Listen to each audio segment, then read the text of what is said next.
Welcome to another edition of Cheers to Careers. I'm Steve Ridinghouse, the Career Outreach Coordinator at the School of Journalism and Mass Communications at KU. Hello and welcome to another episode of Cheers to Careers. I'm Steve Ridinghouse, the Career and Outreach Coordinator for the KU School of Journalism and Mass Communications. Today we're joined by J School alum, Brittanny Kreutzer. She's the partner at the Speaker Exchange Agency. Welcome, Brittanny. Thank you so much. It's great to be here. So I'm going to go out on a limb and say what you're doing now is probably not what you had planned to do when you graduate from KU. Correct. I had no idea what this industry was that I do. So when did this industry kind of first connect with you? Yeah, so I actually interned for it in college. So I had an internship. My dad worked at KU. He knew someone who knew someone, right? That was like, hey, we need an intern at the Speakers Bureau. I just needed something to do. So I go and I helped the owner had broken her arm. I was filing VHS videos that we'd send out and folders and all the things. And it was interesting, but I was like, it's kind of a little boring to me at first. And I was like, radio sales was up on the list of things for me. And I was like, that looks like fun. So I never really stayed in it, but I just kind of dabbled in it in an internship. And with your role as a partner, can you share a little bit about your responsibilities? I know you work with clients, and then you also have speakers, and you try to make that match. I mean, how does that process work? Yeah, so what a Speakers Bureau does is we connect clients who are having meetings where, every association has a meeting, right? It's crazy. And they'll be like, we want a celebrity to come in and be a draw for this event, or we want a leadership speaker, or we want someone that talks about productivity. So then we take our clients' goals and then we match them with speakers, just like a real estate agent with their budget and their needs, and we just kind of sit in the middle and do the contract there. And how do you do you have direct access to these celebrities, or you have to go through their managers, or how does that process happen? So just being in this world, we kind of know okay, this is the big agency that's going to rep this type of celebrity, and then I will work with the same person at that agency, so we kind of have a relationship. They know me, they know my style and clients, and so it's really a very relationship-based business. So. And correct me if I'm wrong, but it seems like this industry has really taken off in recent years, because it seems like more and more companies see the value in bringing in a big-time speaker to kind of generate that energy. Is that really taken off recently? Yeah, I would say, obviously the pandemic was really tough for us. All the live events stopped, everything went online. I think there was two good things about that. One, you could see online that you could still get information out, especially global clients that have people all over the world, but then also people realize the importance of connection, and that there's nothing better than a face-to-face, in-person meeting. And so I do think after the pandemic, more and more people are like, gosh, we got to get our people together, the importance of, growing in their teams and things like that. So it's been great since then. Can you speak a little bit about the power of having that really strong public speaker? Because, they can really set the tone for an event. I've been to a few events, and some of those speakers, just can really impress you. Yeah, I think there's two parts. I always tell people there's the cool, fun celebrity part where it's like, oh my gosh, Rob Lowe's gonna be there, or we've booked Kim Kardashian, oh my gosh, wow. And then there's that side where you have people that are just changing the world, and they either have come up with amazing innovations, or they're brilliant minds, or they've survived being burned on 90% of their body, and their perspective of life is incredible. So I think there's those two sides to that, and I'm blessed that I get to work in all sides and see all these people. So you talk about working with celebrities. Who are some of the ones you worked with? I know you sent a photo, I think, with Nick Saban. Yep, I was just with Nick Saban. I've booked Magic Johnson, Martin Short. A lot of different ones in all ranges. And do you have yourself access to them when they speak, or is it just, are you the one just sets it up and then you pass it off? So we set it up. I do have a funny story. Normally we work with their assistants. I'll usually go on site to some of these big events when there's a celebrity, so I actually will meet them and help them get to where they need to be, just make sure everything goes okay.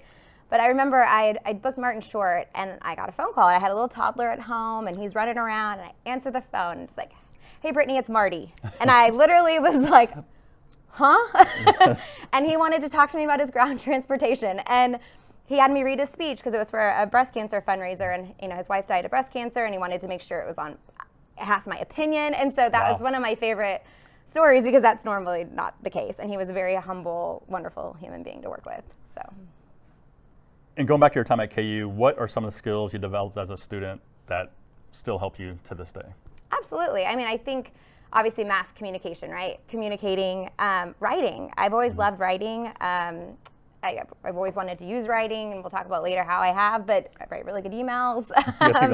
But I think just In sales, just being able to communicate, to ask great questions, creativity. I've always loved creativity and embracing that part of myself. So I think all those things in the journalism school helped me. And you did start your career in sales.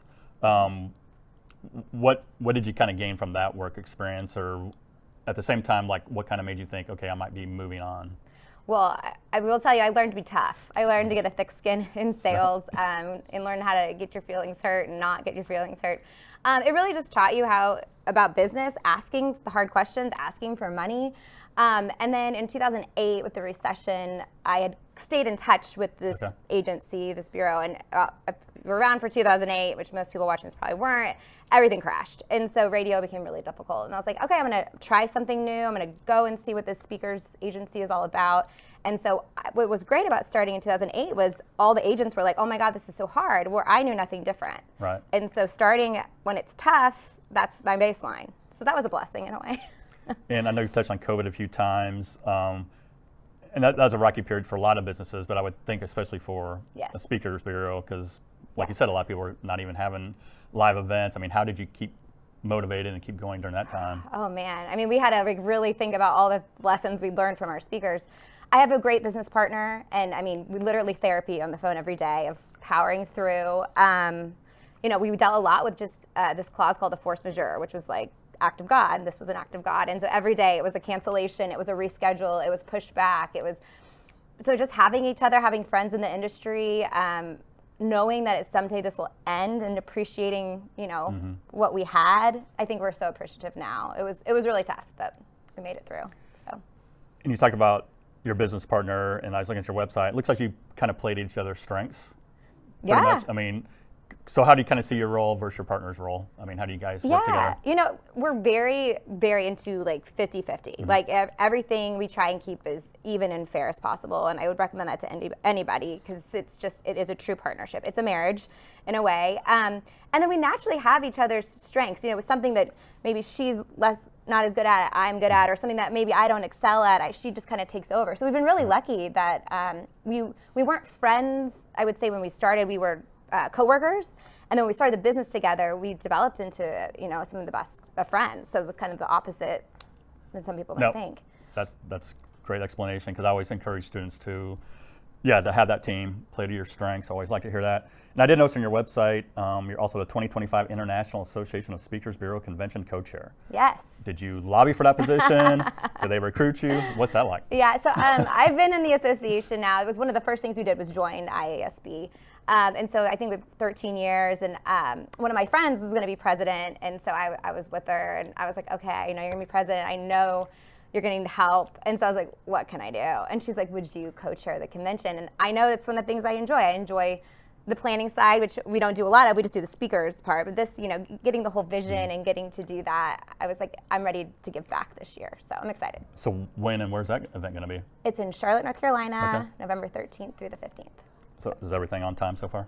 Yep, so we started early. We're trying to plan early. I have a great co-chair on that too, another great teammate. Team means everything. So yeah, we're really excited. I think it's going to be good. I would think you'd have to be extremely organized for that role, and just your job in general. I mean, are you one of those ones that, is it all through your phone, or do you have the 3-ring binder? I mean, how do you stay organized? Yeah, well, luckily with the association, we kind of have someone there that kind of keeps us on track. But I think it's really about efficiency. I mean, trying to run the speaker exchange and also sell. Julie and I sell. I mean, that's mainly what we do. And then doing this on the side, I mean, I try to be really efficient. Like when I say I'm going to do something, I'm on it. Like I get up really early in the morning typically and get my day started early, and because I have a family and children as well. And so trying to manage all that, you just got to be really efficient with your time. And like you mentioned, I know you have a young family. How do you manage that? Because I know that can create some challenges too. I mean, how do you manage that process? Sure. Well, my husband travels a lot, and I have a mobile desk. So I will say, you know, what's great about our job is we can work from anywhere. And a lot of jobs you can now, which is great. So I have my laptop, and I have my mobile desk that attaches to a steering wheel, and I will take my kids and drop them off and wait for them, and I'll be working. I was working in the parking lot when I got here. I mean, it's just really managing your time well, and again, being really efficient at it. And some days I fail.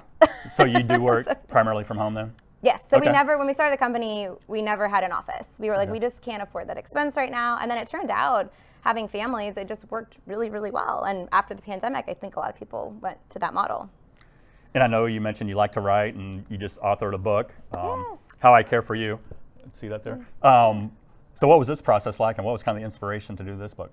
Yeah, so booking speakers, we also work with a lot of speakers who write books and things like that. So I knew of this hybrid publisher, and my dad had a stroke a couple years ago, and I just remember it was in the hospital a lot, and I was helping out a lot, and I had a lot of friends that are starting to they're starting to take care of their parents with heart attacks, things like that. And I just thought, gosh, what a beautiful and sad time it is that I'm starting to get to where I'm starting to have to take care of my parents, but what a blessing too. And so it's a little poem kind of that just kind of flowed out of me, and it was really cool to experience getting like an artist. So what I do is help people find speakers. When I was writing the book, they helped me find an artist for it. So I would look at portfolios, just like I do when I send speakers out, to try and find the right feeling for my book, and just getting to do that whole creative side has been really, really fun. So where's Monica, the illustrator, where's she based out of? I don't even know. Oh, you don't? Okay. Yeah. So they just sent me, her information and like samples, and then we kind of worked back and forth through someone like me, like the middle person. Okay. And I'd send a picture of my dad in, and kind of like I want it kind of watercolory, and then she would send back what she thought. And so we did a couple different revisions, but she really, for the most part, kind of got my feeling. So you were never actually in the same room No. with her? Wow, that's impressive. No, never. So it was really cool to experience doing something different.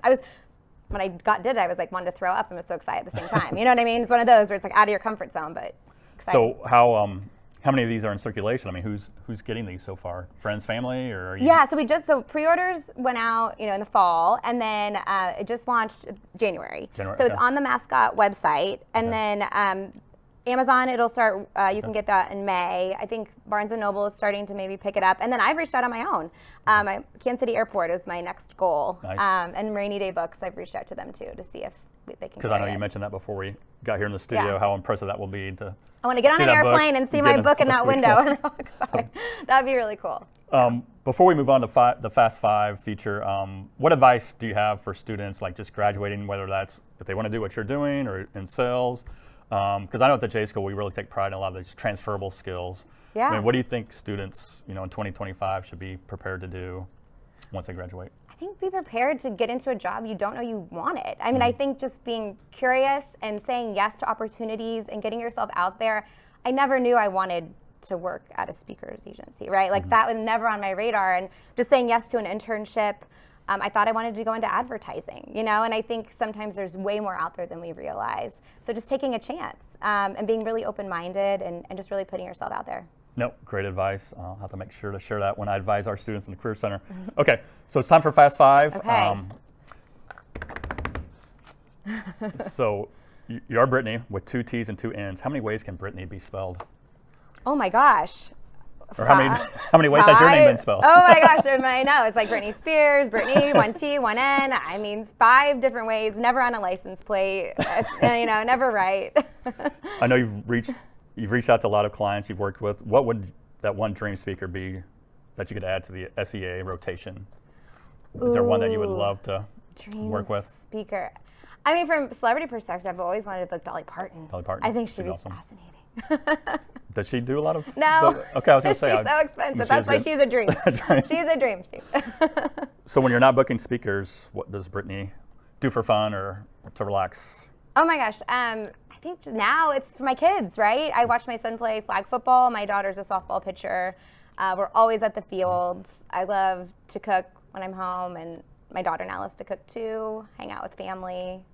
I mean, just the stuff in your 40s that Nope. not a lot of time. I can relate to that. So when you were a KU student, what was that one class you did not miss? I guess what was your favorite class? You could not miss that class. Oh gosh, it was definitely a class here. I remember there was a class we did press releases and stuff like that, and I mean I loved that class. I loved any kind of writing, things like that. So. Okay, last question. I think it's very timely. So Valentine's Day is later this week. What's the ideal Valentine's candy? Ooh, I love Reese's. So any kind of chocolate peanut butter, Reese's Heart, anything like that would be perfect. Yeah. Well, thanks for playing Fast Five. You did awesome. So hey, again, I appreciate your time. I always like to close with a cheers. And Brittanny, I want to say cheers to your careers. Thanks, Brittanny. Cheers.